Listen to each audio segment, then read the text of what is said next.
TV Imaculada, o Evangelho em primeiro lugar.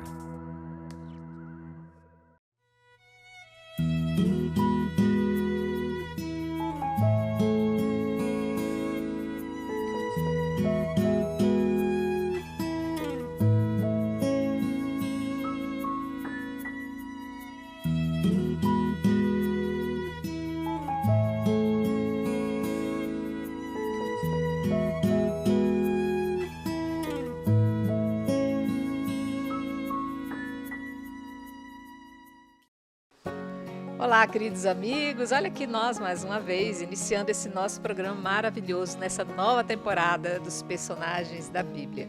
Personagens que têm nos encantado mais do que já nos encantavam, porque agora nós estamos mergulhando na personalidade, na história, no contexto de cada um deles. Nós vamos hoje conhecer Daniel. Daniel que tornou-se famoso para cada um de nós, porque foi aquele que caiu num buraco, numa cova, cheia de leões. Vamos saber dessa história por todos os detalhes e eu conto com a ajuda aqui dos nossos mestres, Diácono José Carlos, mais uma vez agradecida. Tamo junto. Padre Carlos Botura, mais uma vez agradeço sua presença. Olá. E eu vou, para que a gente possa entender bem Daniel, quem foi Daniel, em que tempo, em que história, como situar Daniel em todo esse contexto bíblico, eu vou pedir a ajuda do Diácono. Diácono, você pode nos situar para que depois a gente possa entender a história dele? Bom, então essa obra de Daniel, nós podemos dizer assim que ela é uma obra de ficção, né? Um autor inspirado por Deus, é claro, ela é essa obra de ficção.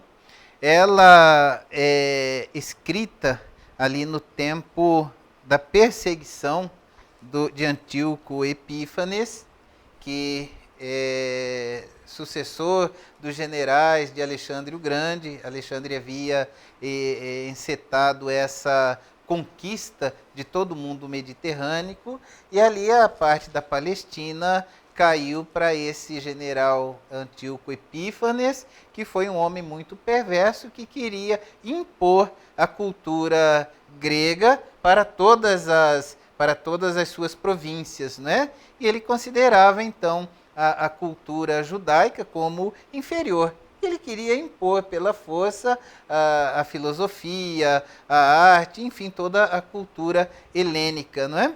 E então essa obra, ela é ao mesmo tempo profética, ela herda dos profetas, mas ao mesmo tempo ela inaugura um novo gênero literário, que é a chamada apocalíptica, né? E esse livro, juntamente com Ezequiel, ele serve de inspiração para São João Evangelista, quando ele escreve o Apocalipse do Novo Testamento.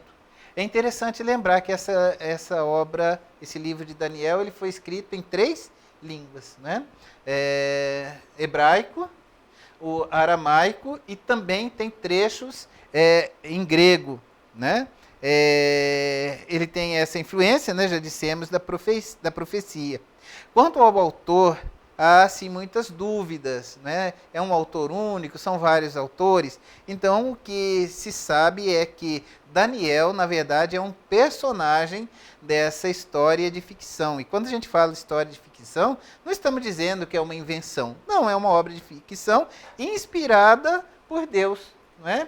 E, inclusive, ela é profética. Nós vamos ver daqui a pouco, o padre vai explicar bastante para nós, inclusive, sobre essa primeira profecia, que é a revelação e interpretação do sonho do rei Nabucodonosor, não é? Uhum. Então, basicamente, é esse, assim, o resumo.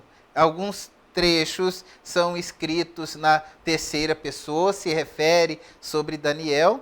Quando entra ali no gênero literário da apocalíptica, aí deixa de ser uma narrativa, porque nós temos o estilo narração também, né? Aí, quando entra no estilo apocalíptica, a narração passa a ser em primeira pessoa. Eu, Daniel, vi.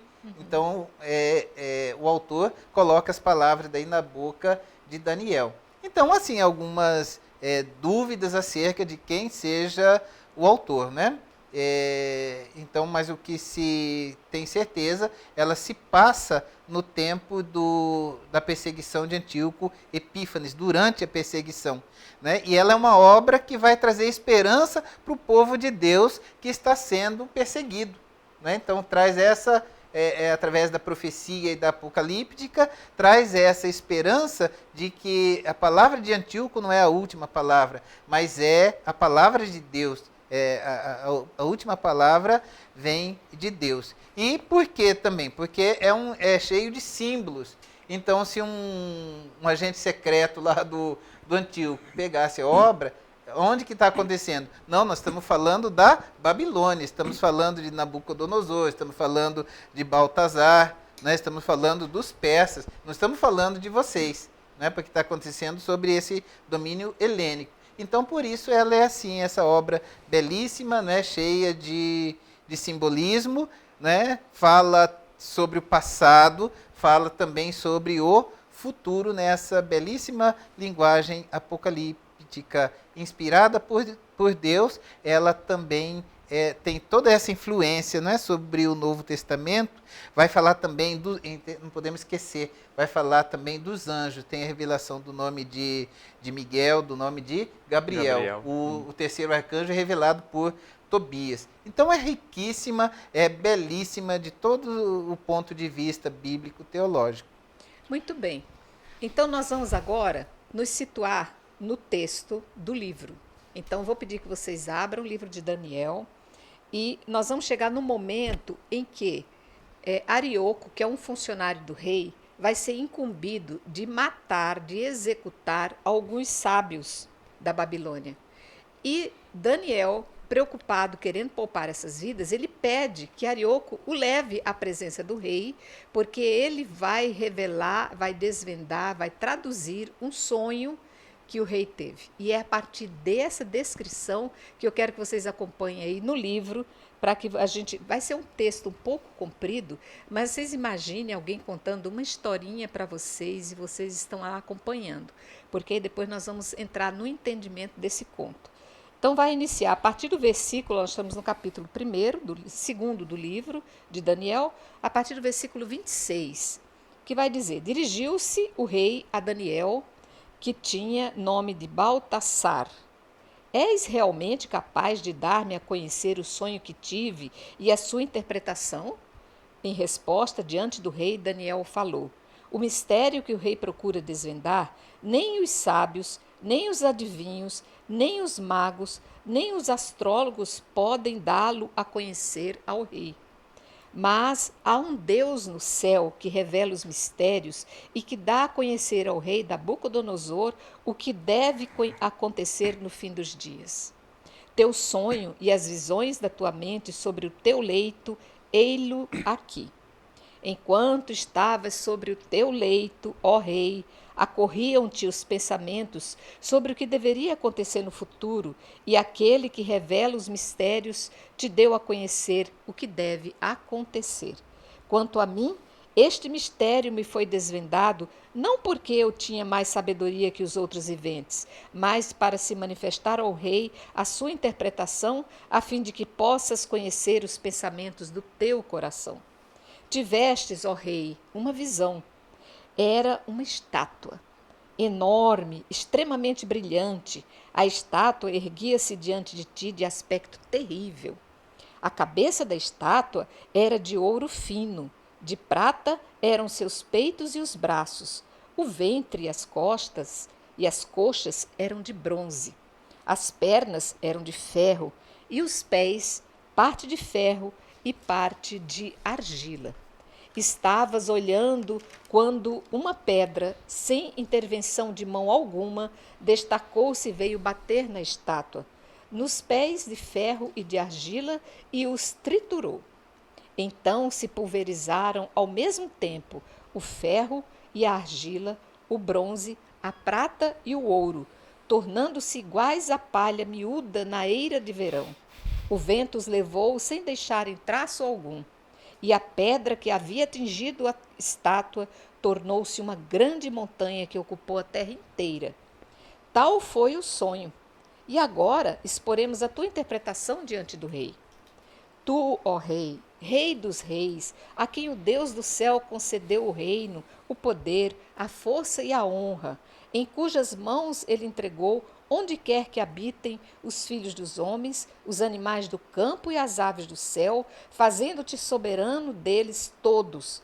És tu que és a cabeça de ouro. Depois de ti se levantará outro reino, inferior ao teu, e depois ainda um terceiro reino, de bronze, que dominará a terra inteira. Haverá ainda um quarto reino, forte como ferro que reduz tudo a pó e tudo esmaga. Como o ferro que tritura, este reduzirá o pó e triturará todos aqueles.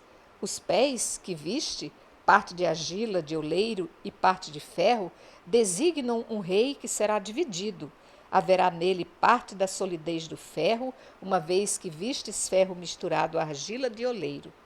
Como os pés são parcialmente de ferro e parcialmente de argila de oleiro, assim este reino será parcialmente forte e também parcialmente fraco. O fato de teres visto ferro misturado à argila de oleiro significa que eles se misturarão por casamentos, mas não se fundirão um com o outro, da mesma forma que o ferro não se funde com a argila. No tempo destes reis, o Deus do céu suscitará um reino que jamais será destruído, um reino que jamais passará a outro povo. Esmagará e aniquilará todos os outros reinos, enquanto ele mesmo subsistirá para sempre.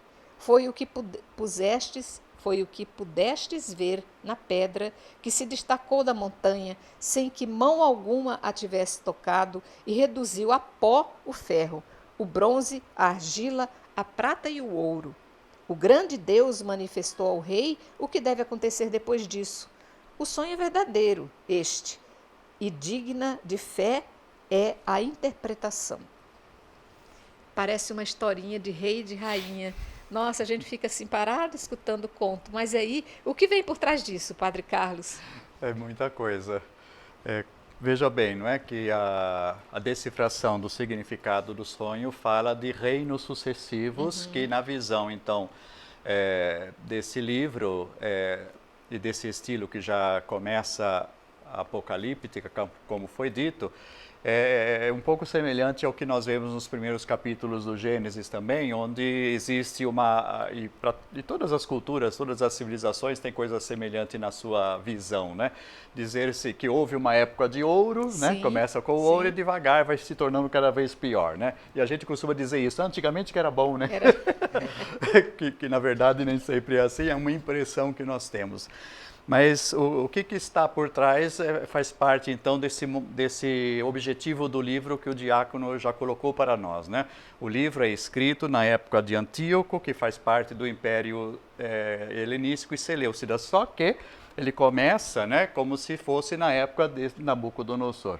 Antíoco, né, para a gente saber, a época que o livro foi escrito, é do século II a.C., 175 a 163, enquanto que o Nabucodonosor é do século VII, VI antes de Cristo. Quer dizer, você tem aí 400 anos, né? O personagem Daniel, que é fictício, não viveu 400 anos, então é mais uma pista daquilo que está acontecendo, né? E o que faz então esse livro e que gera a apocalíptica, como foi dito, é o quê? A profecia, ela funciona principalmente à base do sentido da audição, a fala e a audição. Deus falou por meio do profeta, né? E vem a palavra de Deus, que às vezes também tem ações simbólicas, ou seja, também existe o que é o sentido maior, então, que passa a ser o sentido maior da apocalíptica, que é o sentido da visão, as visões, tá? Então, a profecia é especialmente a palavra de Deus, falar e escutar. A apocalíptica passa a ser o da visão, principalmente. Então, aí aparece essa grande visão e outras que vão aparecer aqui no livro.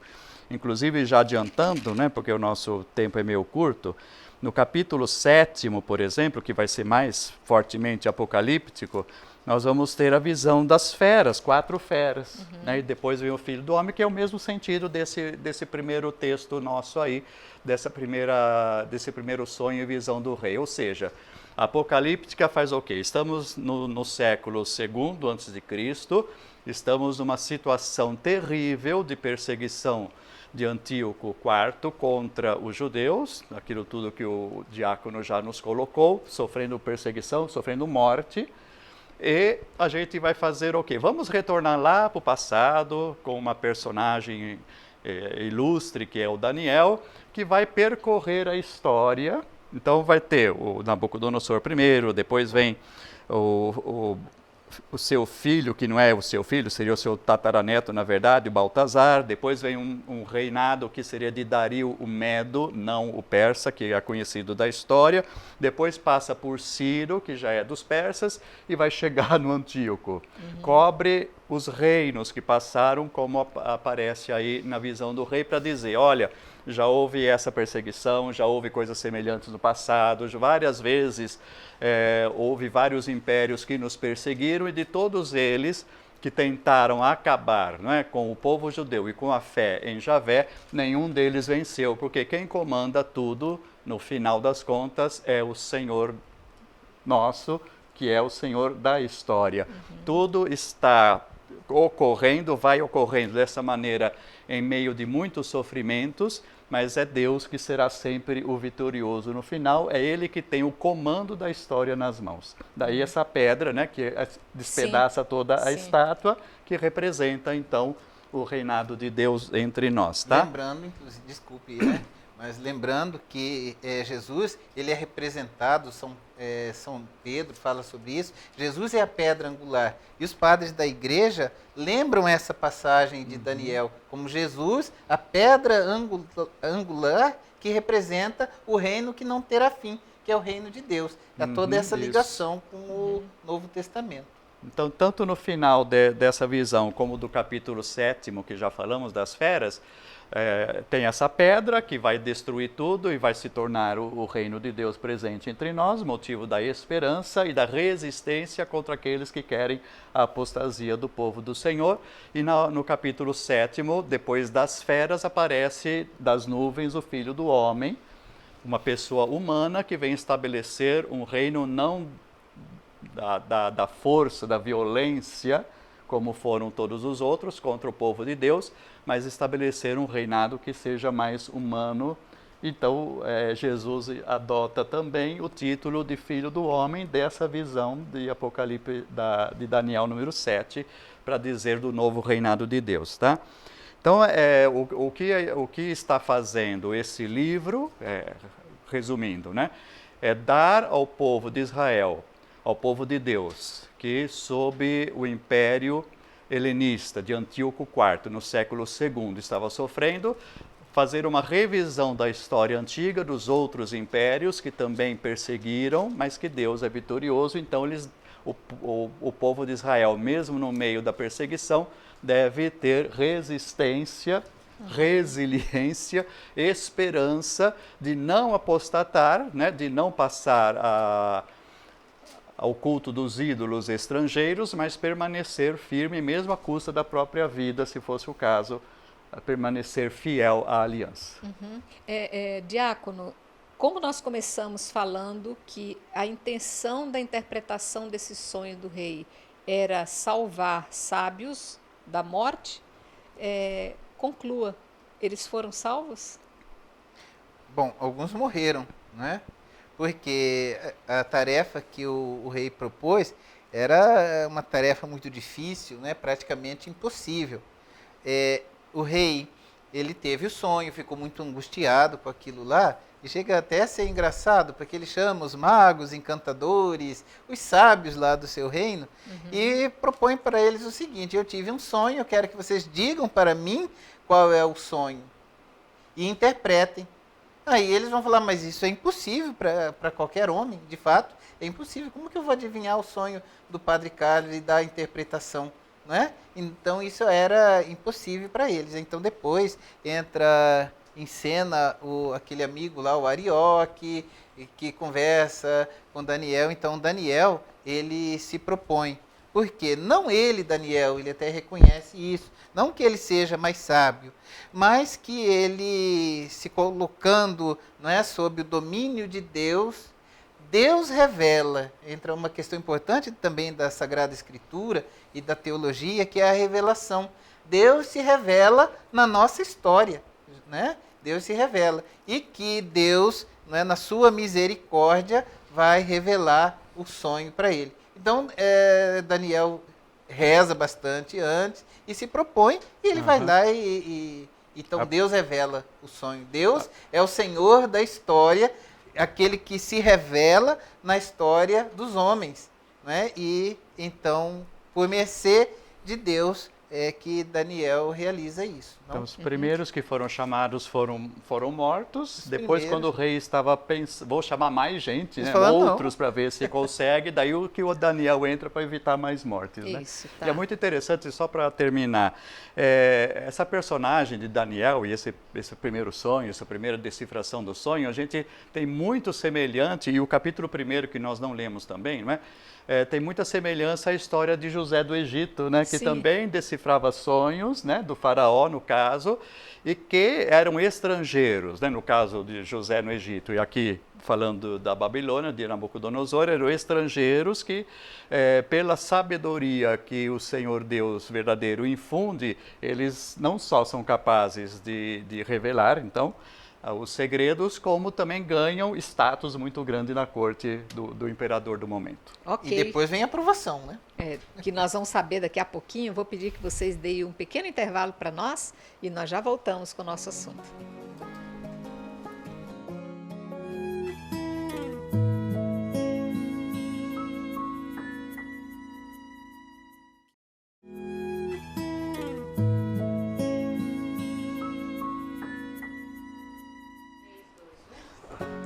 Voltamos.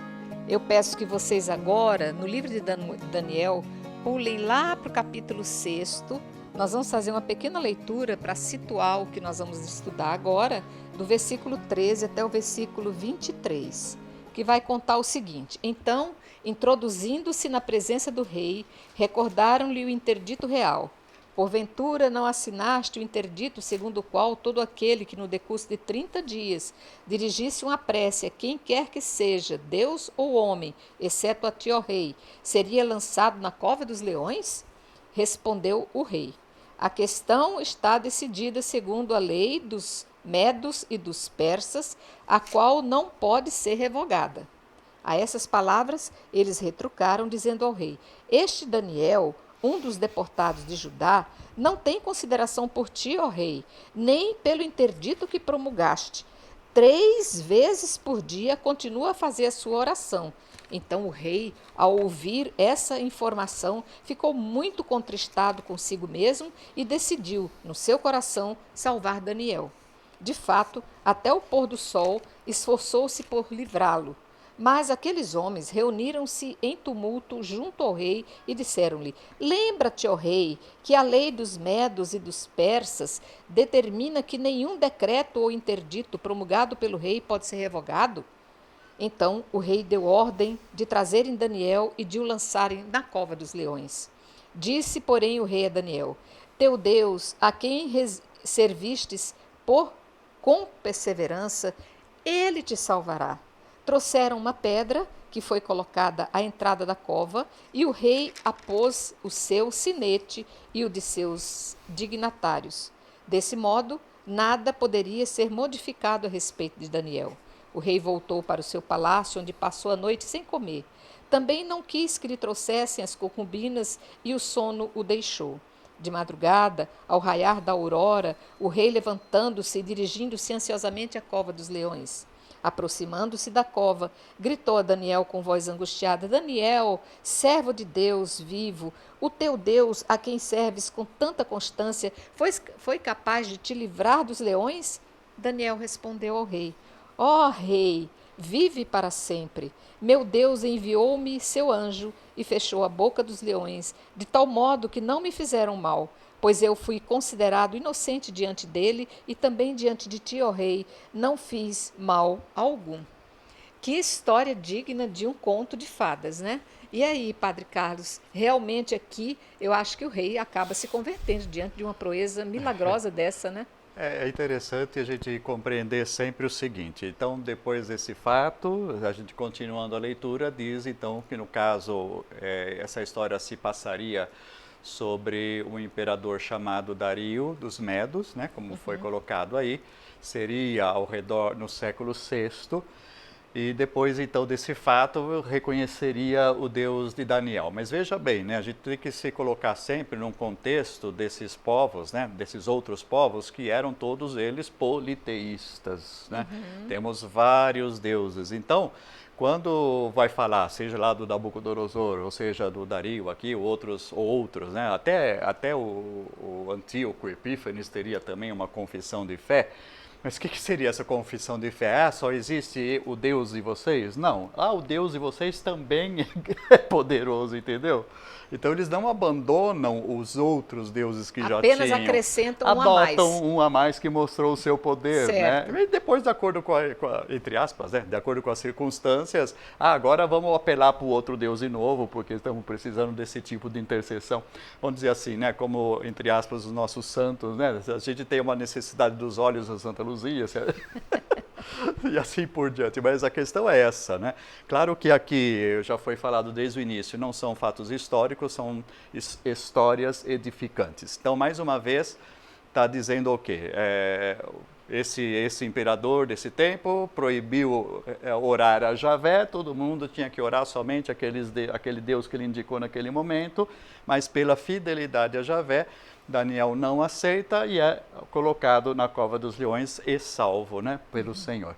É bastante semelhante, é bom a gente também recordar, não é? A outra passagem do livro de Daniel ainda anterior, seria no tempo de Nabucodonosor, em que o rei, lá no capítulo 3 de Daniel, depois você pode ler em casa, no capítulo 3, manda construir uma estátua de ouro, um ídolo, e também obrigando a todos os seus súditos a adorar aquela estátua. Novamente, Daniel, então, teria se negado, teria sido colocado na fornalha ardente, que é outra passagem muito bonita do livro. Ele e mais 2 companheiros, que desde o início da história estão juntos, servindo na corte, são jogados na fornalha, mas são salvos, né, prodigiosamente pelo anjo de Deus que aparece ali dentro, os preserva até de qualquer tipo de chamuscagem, até nas próprias roupas. E daí acontece o quê? Né? Nessa passagem do capítulo 3, que vendo aquilo, o rei ficou, né, impressionado, reconhece o poder do Deus de Daniel, mas daí manda jogar os seus súditos na fornalha ardente, e são todos queimados, como aí os súditos de Darius também são jogados na cova do leão depois e são estraçalhados. Então sempre, né, o Antigo Testamento tem esse tipo de moral que para nós hoje é tanto que soa como ambiguidade, né? Soa como ambiguidade. Mas que né? naquele tempo, vou dizer assim, né, dentro daquilo que a revelação já tinha alcançado, né, que era pouco ainda. Dentro daquele momento da fé e da história do povo, era coisa natural e era coisa que devia ser feita, né? Votar ao extermínio todos os outros povos, que para a gente, já falamos, é inadmissível. Parece-me que, assim, Diácono, a história de Daniel vem trazer para nós uma presença muito forte de quem é o Deus criador do mundo a quem todos devem honrar. E essa surpreendente abstinência desses leões diante de Daniel, a intenção era comover todo aquele rei, os seus súditos, de não adorarem mais a qualquer outro Deus e passassem a venerar ao verdadeiro Deus de Israel. Como nós não vamos poder ver a história toda de Daniel, eu quero saber, isso aí fica claro para aquele povo depois do fato de Daniel? Bom, nós não podemos esquecer o contexto. Lá no início, primeiro bloco, nós contextualizamos que é um livro que traz esperança Sim. para o povo que está vivendo a perseguição tremenda de Antíoco. Não é?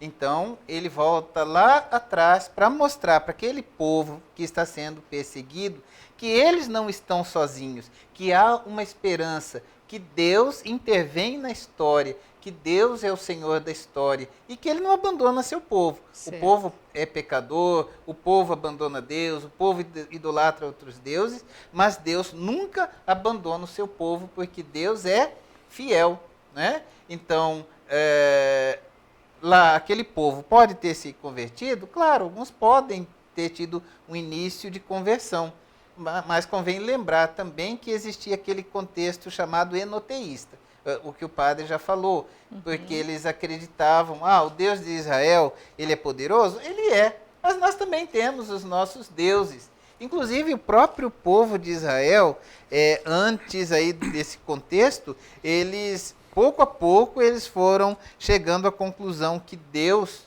que Javé, era o único Deus. Porque é o momento em que o salmista diz, se eu não me engano, no Salmo 94, lá do nosso invitatório, né?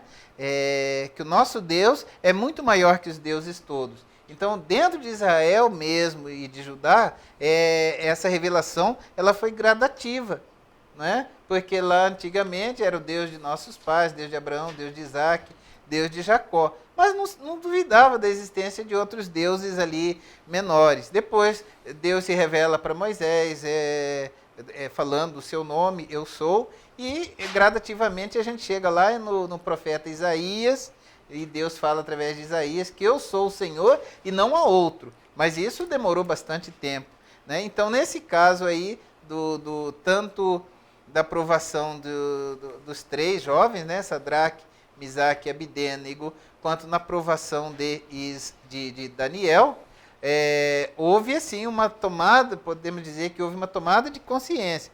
Mas essa conversão no sentido que nós conhecemos hoje, eu acredito que não, porque eles podem ter voltado depois, conforme a vivência deles, a consultar ou a glorificar lá os deuses deles, né?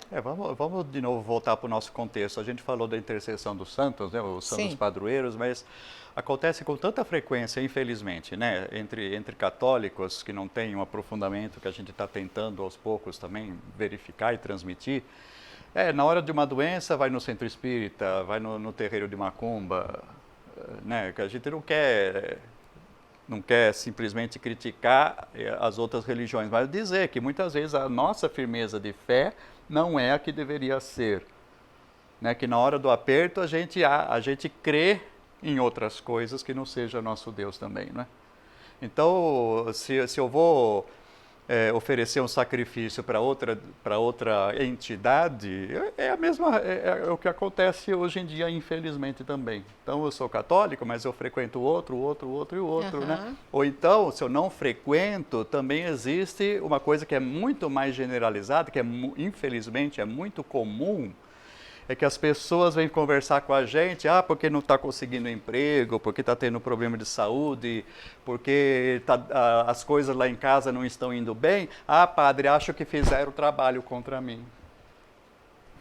Isso, gente, eu ouço isso pelo menos uma vez por semana, das pessoas que vêm conversar com a gente e que procuram uma direção espiritual ou uma confissão.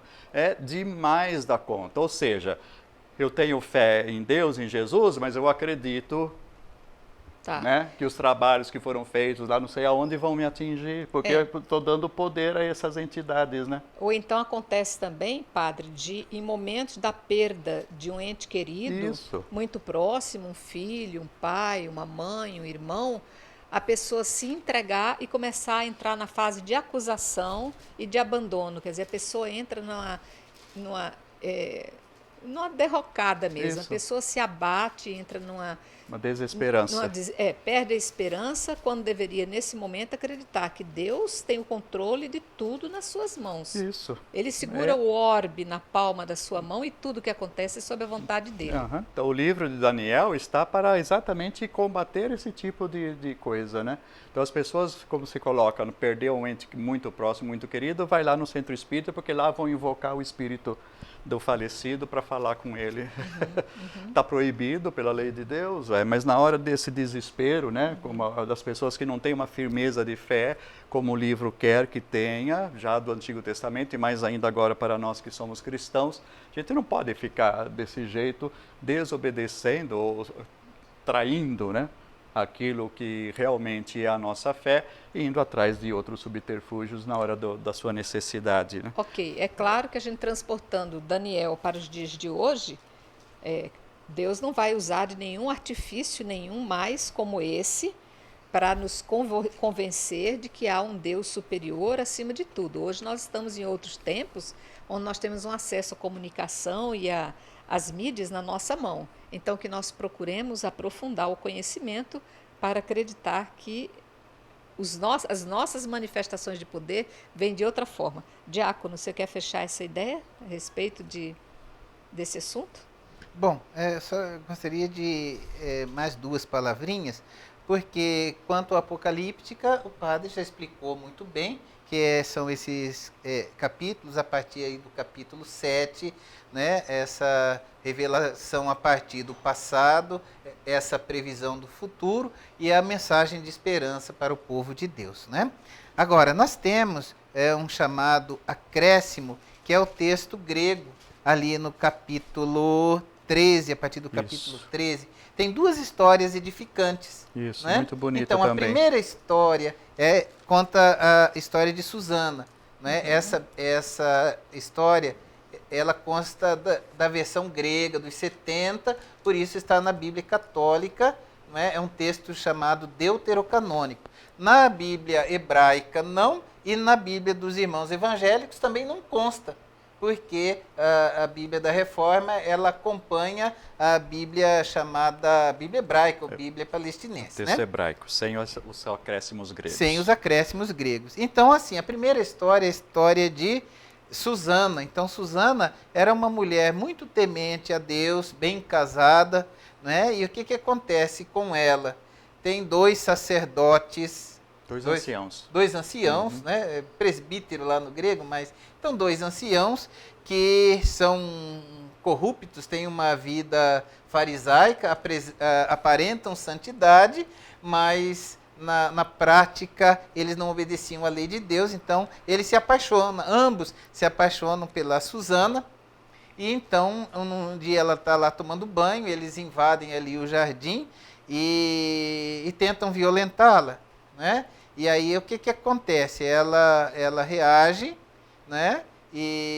Diz que é inocente, diz grita. que é inocente, grita, mas aí para eles não se ficarem como culpados da tentativa de estupro, eles usam a lei do ad baculum, a lei da autoridade. Como eles eram sacerdotes, eles dizem, não, nós não fizemos nada disso, é mentira dela, está tentando nos incriminar, vocês acreditam mais em nós que somos sacerdotes, vocês acreditam na palavra dessa mulher? Então, a Susana, ela iria ser apedrejada, esse era o castigo para a mulher adúltera. Por quê? Porque a palavra dos dois sacerdotes tinha muito mais peso naquela sociedade do que a palavra da mulher. Então, entra aí... Eram dois, né? Dois contra uma também, E dois contra um, os dois sacerdotes iriam estar mentindo, né? Então, entra a sabedoria de Samuel, sabedoria prática. De Daniel. A sabedoria prática de Daniel, em que ele separa os dois e faz perguntas. Então ele se contradiz e então Daniel consegue provar para os juízes que aquela mulher era inocente, que os perversos eram ali aqueles anciãos, aqueles presbíteros, né? Aliás, até hoje, nas delegacias, as oitivas de testemunhas são feitas separadamente, para que depois haja o confronto das verdades. Daniel, já naquele tempo, ele se antecipa. Foi o mestre Foi o mestre aí da investigação, podemos dizer assim, né? E a história do dragão também, porque, como já disse... Capítulo 14. No capítulo 14, tem aquela história do dragão, que relata essa questão da idolatria, né? E eles praticavam uma fraude, porque os ídolos, como diz o Salmo, eles não falam, eles têm boca, mas não falam, têm ouvidos, mas não ouvem, têm pés, mas não andam, né? E então os religiosos daquele tempo, eles criaram uma fraude para iludir as pessoas, essa enganação religiosa. Então tinha um que ficava lá dentro e falava para dizer que era o Deus, né? E então Daniel também, usando essa sua sabedoria investigativa, ele descobre e expõe que aquilo ali também era uma fraude para enganar as pessoas. Então são duas histórias assim muito importantes, né? E que remete muito aos dias de hoje.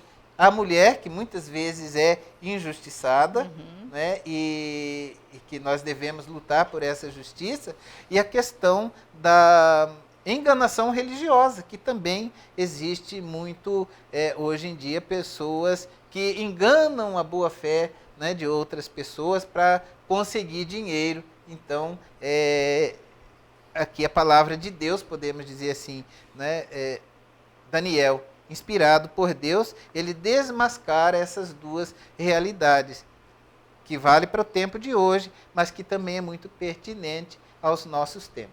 Isso. É o falso testemunho e a chantagem ou a fraude religiosa do culto.